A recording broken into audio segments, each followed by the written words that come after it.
Dito nagkakamali ang mga DDS eh. Bakit daw ginawang mini trial ang Congress na hindi naman korte? Isa lang naman yan eh. Saan nyo ba gustong i-hearing yung impeachment? Sa Korte Suprema? So anong kwenta ng Congress at Senate kung sa Korte pala yan i-hearing? Kaya nga po ihinihearing sa Kamara at sa Senado itong impeachment ng bawat impeachable offense ng mga politician kasi nga taong bayan po yan. Ngayon, kung gusto niyong i-hearing sa Korte, kasi daw bakit daw nagawa ng hearing ang Kamara, hindi naman daw Korte, bakit isang tao lang ba ang nag-file kay Sara? Taong bayan, naghihintay dyan. Once na taong bayan ang nagreklamo, sa korte ay isang tao lang ang nagreklamo. Taong bayan ang nagreklamo, kaya sa Congress at sa Senate yan. 'Di ba? Itong maliban lang ko pareho kay Kibuloy. Si Kibuloy kasi, hindi naman politician si Kibuloy at yung mga biktima niya, hindi naman buong bayan. Bakit? Buong Pilipinas bang nirip niya? Kaya sa korte siya lilitisin. 'Di ba? Itong kay Sara, pera ng taong bayan to eh. 'Di ba?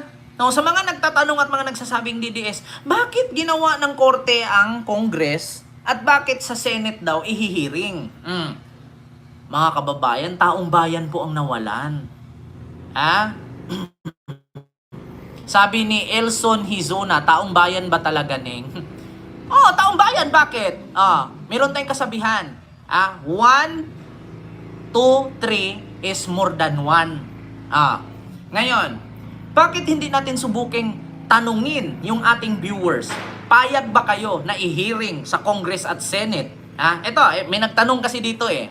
Si Elson Hisuna, taong bayan ba daw talaga? Paki-comment mga nanonood sa akin, press 1 kung taong bayan ba ang may gustong mag-hearing sa impeachment ni Sara, press 2 kung hindi.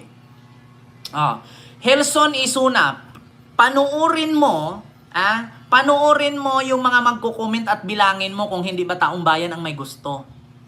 Kasi may viewers tayo eh. Anong kwenta ng nanonood sa atin? Bilangin mo yung mga nagpe-press 1 dyan, napayag silang i-hearing yan. Ngayon sasabihin mo, pag more than 1, more than 2, more than 10, more than 100, ibig sabihin, taong bayan na yan. Kung hindi ka pumayag, kasi more than 100 lang yan, so ibig sabihin, yung survey pala sa Pulse Asia Survey, wala din palang katotohanan yon. Kasi di ba 1,000 lang katao ang kanilang tinanong? Sige nga, kasi ganyan ang mga DDS eh, mahilig maghanap ng butas. Taong bayan ba daw talaga ang may gusto? Sige. Ilan na ang nag-press 1? Elson Hisuna. Tignan mo, basahin mo kung ilan ang nag-press 1 dyan.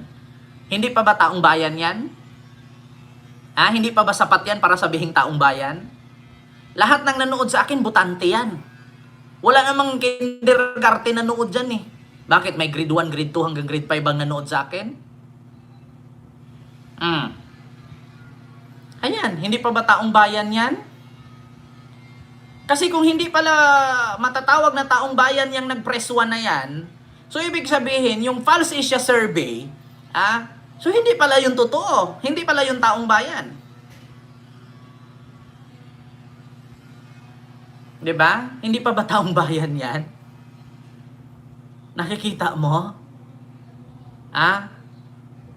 Ilan yung mga nagpindot dyan?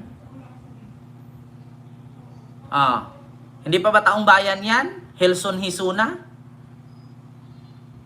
Tanga-tanga lang? May we hear from our proponent? The Honorable Rodriguez is suggesting that there should be one motion per subpoena.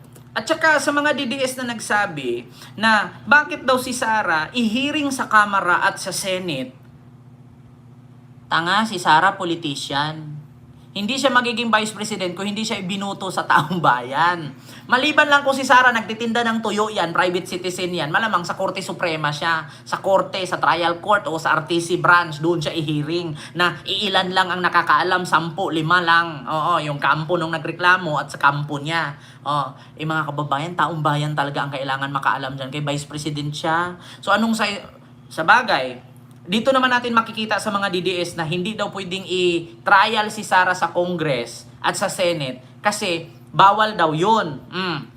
Isa bagay, kung sa tingin nyo kay Sara na wala siyang kwenta, so hindi siya pwede sa Senate at sa Congress. Kasi kung ang tingin ninyo mali ang proseso ng Kamara at ng Senado dito sa impeachment na to, or kahit sabihin natin Kamara lang, so ibig sabihin hindi pala Vice President si Sara. Diba? O, mga DDS, ibalik ko sa inyo ha.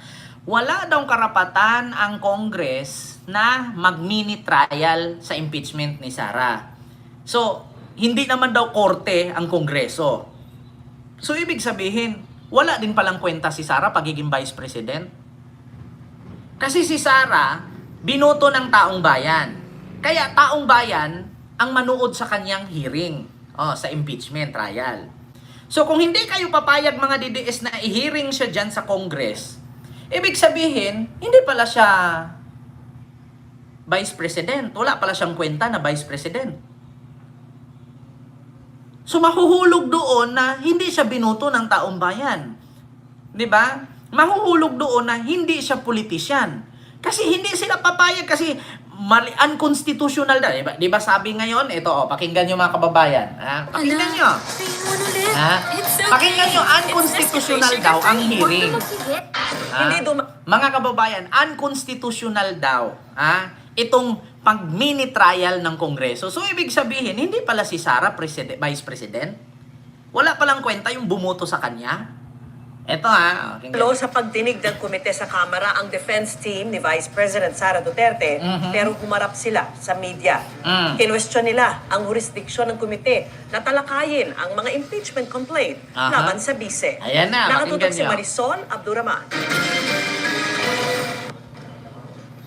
Kwenisyon ng defense team ni Vice President Sara Duterte ang jurisdiction ng House Committee on Justice na tumatalakay sa impeachment complaint laban sa bise. Question nila, bakit daw nagkaroon ng mini trial sa Congress dito sa impeachment? Malamang mga kababayan, kasi si Sara po ay binuto po ng taong bayan yan. Binuto, kahit nga kami hindi bumuto dyan, no? Actually, ngayon ko sinabing hindi, pero bumuto talaga ako dyan. Diba? Siyempre maraming nauto kung hindi lang dumikit kay BBM yan, di naman iboto yan. Ngayon mga kababayan, ganito po kasi ang nangyari dyan. So, kung hindi papayag itong kampo ni Sara na i-trial si Sara, so ibig sabihin hindi pala siya Vice President.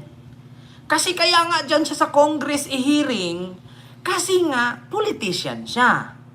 Maliban na lang kung tanggap na ng mga DDS na hindi siya gumagalaw. Hindi siya nagpa-function bilang Vice President. So, kaming mga taong nanunood, ang magiging reaksyon namin dito sa sinabi ng kampo ni Sara, kaya hindi sila umattend, kasi daw walang jurisdiction ang Kamara na i-trial si Sara. So, kung walang jurisdiction ang Kamara, saan nyo ba i-trial? Sa korte? Saan nyo i-trial? Sa trial court? Sa RTC branch? Saan po ba? Sa Pasay? Sa Muntinlupa? Politiko po si Sara. Politician po siya. Hindi naman si Sara private citizen na kapag ka-i-trial, doon lang sa Muntinlupa RTC branch. Doon sa Pasay RTC branch o Makati. Trial court. Si Sara po politician. Diba? So bakit bawal? Yan ang tanong ngayon. Itong mga DDS kasi, nagpe-feeling magaling, hindi naman nila alam yung pinaglalaban nila. Diba? Hindi nila alam bakit dyan i-hearing? Hindi naman korte yan. So saan nyo gusto i-hearing? Sa Korte Suprema? Si Sara, yan? Politiko yan. Hindi naman si Sara private citizen Kapag ka ikaw ay politician at mataas ang ranggo mo, malamang sa Congress or sa Senate ka, sasalain. Pero kung ikaw ay isang pribadong tao na nagtitinda lang man ng mangga sa kariton sa palengke, kapag kakasuhan ka, sa korte ka talaga. Si Sara po kasi, mga kababayan, Vice President po yan. Tinanggap na nga namin kahit walang kwenta Tinanggap na nga namin kahit walang kwenta si Sara 'Di ba? Tinanggap na nga namin kahit walang kwenta eh. Tapos kayo ngayon, pinapahalata nyo lang na wala siyang kwenta, mga DDS. Tinawag kasi itong mini trial ng mga miyembro ng komite na ayon sa defense team ay dapat sa Senado lang ginagawa. We are O, di ba? Kita ninyo? Ayaw daw nilang ipahiring kasi dapat sa Senado lang ginagawa. So, saan yung gusto? So, ibig sabihin, pinapahalata nyo lang na si Sarah hindi siya public servant? Di ba? At saka mga kababayan, pera ng taong bayan ang winaldas niya. Kung pwede nga lang hindi kami magbayad ng tax at hindi kami makasuhan eh. Kung pwede nga lang hindi tayo magbayad ng tax. Unfair, di ba? Yung mga nagnanakaw ng tax, malayang nakapagnakaw, malayang hindi sumipot sa hearing. Samantalang tayo, pag hindi tayo nagbayad ng tax, di ba kakasuhan ka agad? Di ba napaka-unfair? questioning the jurisdiction of the committee to conduct this form of trial. Whether, it is something that they may have or some. Actually, mga kababayan, kaya po gusto nilang i-hearing sa Senado kasi sa Senado marami siyang manok doon. 'Di ba? Kasi sa Senado marami siyang mauuto doon. Kaya marami siyang mga naipon doon. Nandun si Aimee, si Robin, di ba? Nandun si Bongo, nandun si Bato, nandun si Jinggoy. Bakit ayaw nyo sa Congress? Bakit kayo takot sa Congress?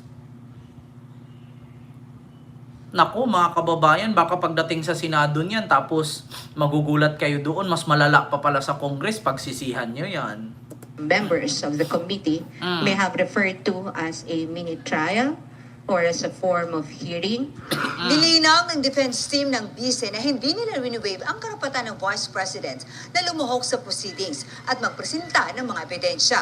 Pero sa tamang forum daw na may jurisdiction sa trial. Sa tamang forum na may jurisdiction sa trial. Alam nyo, sa totoo lang, ano pang kwenta ng Congress na sinali pa siya sa legislative branch kung wala din palang karapatan ang Congress mag-imbestiga or mag-trial? Diba nung nakaraan, ganyan din naman ginawa ng Congress, diba? Pinagdebatihan nila, tapos pumirma sila na ma-impeach ba o hindi. Kasi nga, mga DDS, ito po yan, no?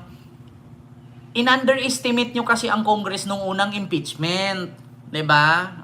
Ito mga kababayan, gusto ko lang i-clarify Yung una kasing impeachment ni Sara noong 2025, pinagtawanan, no, ng mga DDS ang Congress. Binasura daw, unconstitutional daw. Tapos hindi pa pinagpatuloy ng Senado kasi hindi finortweet ni Chis Escudero. So ngayon, syempre, itong mga congressman, hindi naman to bobo, no? Hindi naman tanga ang mga congressman dyan na nasa committee na yan, sa impeachment na yan. Syempre, nag-level up sila. Kasi nung una, kung pumalpak sila, ngayon, hindi na nila papalpakin. 'Di ba? Akala nyo kasi hindi porket 16 ang abogado nyo ay kayo na yung matalino. Take note, Take note, kadalasan sa mga kongresista, puro-puro po lawyer yan.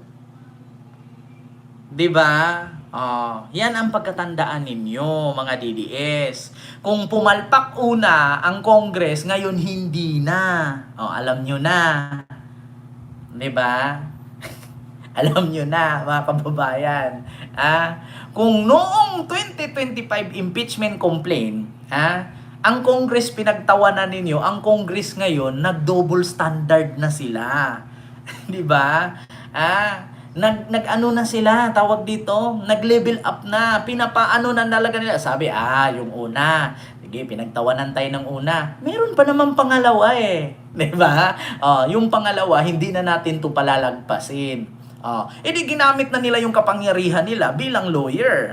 Ngayon, yung mga lawyer ni Sara, nagkandarapa na kung paano nila lusutan yan. 'Di ba?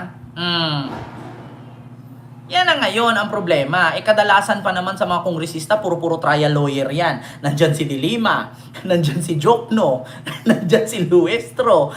Halos lahat, nandyan pa si Joel Chua. Halos lahat kadalasan dyan, puro-puro trial lawyer yan.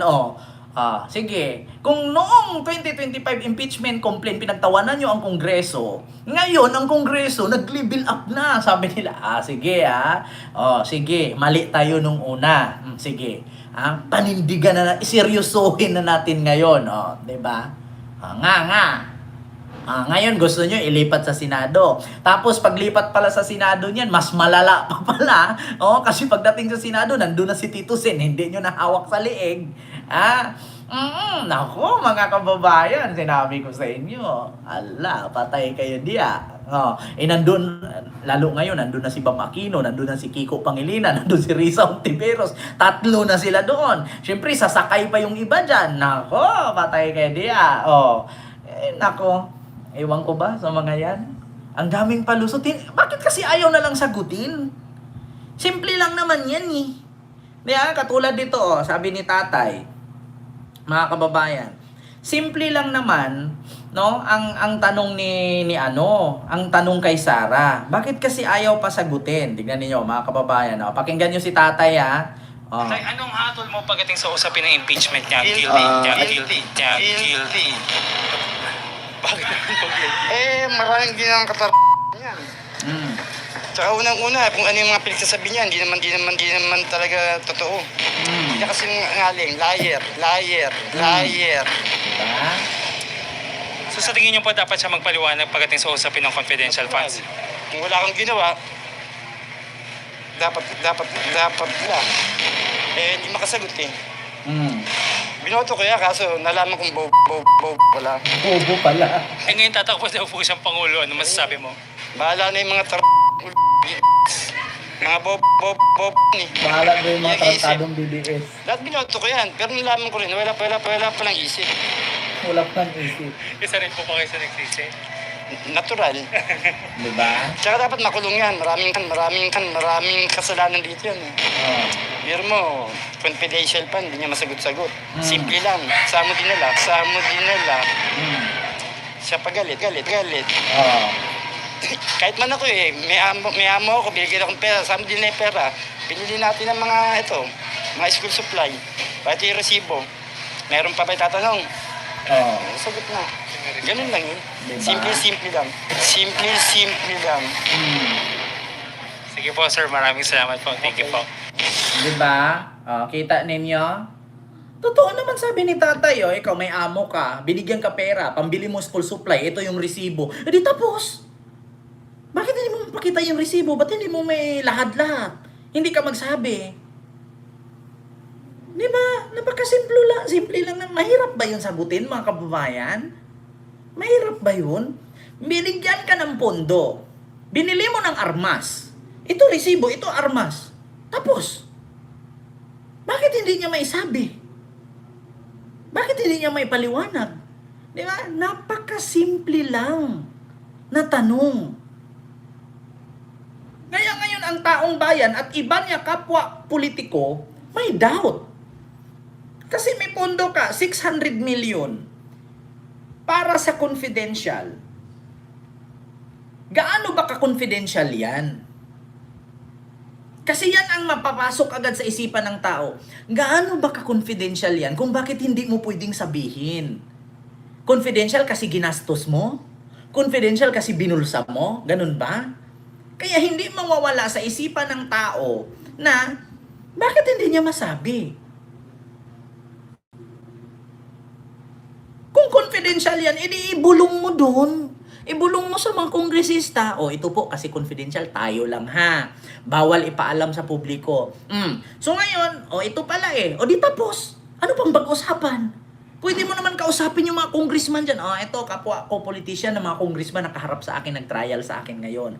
So gusto nyo talagang malaman. Itong 100 million, binili ko ng Granada. Yung 100 million another, binili ko ng M16. Yung 100 million another, binili ko ng helicopter. Yung another 100 million hanggang sa umabot ng 600 million. So ayun na. Tapos pag hinanap asaan yan ngayon lahat, di pakita mo.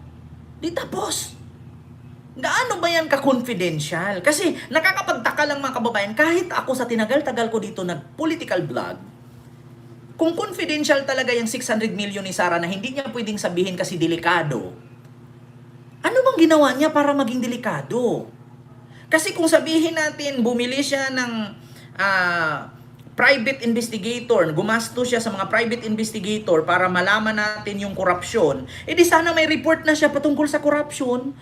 Kung gumasto siya sa mga private investigator para malaman niya ang mga espiya or mga hacker sa Pilipinas, edi sana ini-report niya, ito po yung 1,000 hacker na nahuli namin. Ito po yung mga corrupt na politician, ito po yung listahan. Edi sana may report, may naipakulong na siya. Bakit wala? Di ba confidential fund? Pag sinabi natin confidential, ginagamit mo yan sa confidential na bagay. Halimbawa, yung 600 million na yan, na ibinigay sa akin na confidential fund, ginagamit ko yan pambili ng mga computer na ginagamit para sa masugpo ang mga scammer, masugpo ang mga budol, masugpo ang mga hacker. Di sana may mga hacker nang nakulong scammer at budol, bakit walang nakulong na hacker, walang nakulong na scammer? Bakit wala siyang report? Asan yung report? 'Di ba? Bakit hindi nyo masabi-sabi? Yan ang tanong kasi ngayon, confidential nga. Pero bakit wala man lang, anong resulta dyan sa confidential na yan? 600 million, biruin mo, pera ng taong bayan yan. Tapos sabihin mo confidential, kaya hindi pwedeng sabihin, saang confidential? Anong confidential yan?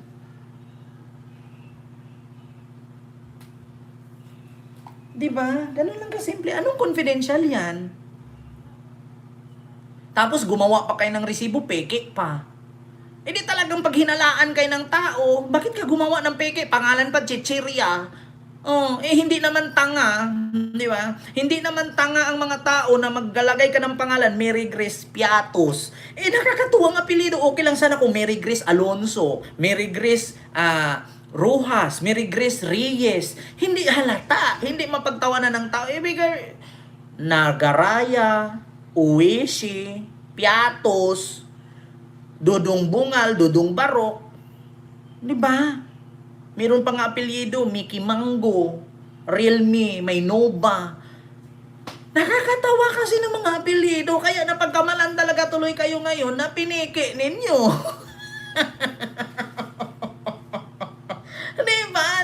Siyempre, kung ikaw ba naman, kahit nga grade 1 sabihin mo niwala ka ba nang tumanggap sa confidential fund si Mary Grace Piatos, sasabihin ng grade 1, hala, Piatos sa 7-Eleven lang yan nabibili diba? Ultimo bata, alam niya kung sino si Piatos Okay lang sana kung pinangalanan, tapos minsan nagpangalan ka pa dyan, Chil Jokno, sa Marian Rivera. Artista yan, so si Marian Rivera tumanggap ng confidential fund, meron pang buybawang. May timpura pa. Biruin mo. Meron pa nga Realme 8 Cellphone yun Saan ka nakakita ng tao? Di ba? Diyos ko naman. Saan ka? Mayroon pa apelido. Mango, may kamuti, may Dudong Bungal. Kung ikaw grade 1 ka, tapos hanggang grade 6 ka, graduate ka, kahit first honor ka, Dudong Bungal, first honor. Putangin na, kahit first honor ako, di ako akit sa stage. Bakit? Apelido ko Bungal. Dudong Bungal, first honor. Tay, nay. Sana hindi nyo na lang ako pinanganak. Bakit? Apelido ko Bungal. Tapos ano yun? Bumawi na lang sa pagiging matalino kahit pangit ang apelyido. Diba? Sinong tanga? Ay, naku, mga didi shit. So, yun lang. Mga kababayan. Yung ating reaction. Ay, Diyos mio, Marimar. Naku, mga kababayan. Alam nyo na. Ay, Diyos ko. Bahala kayo sa buhay ninyo, mga mga didi shit. Mga bobo kasi kayo, mga animal kayo. So yun lang mga kababayan, tsaka di naman ako nagtaka. Kadalasan naman sa mga DDS sinungaling. So yun lang mga kababayan, maraming salamat po.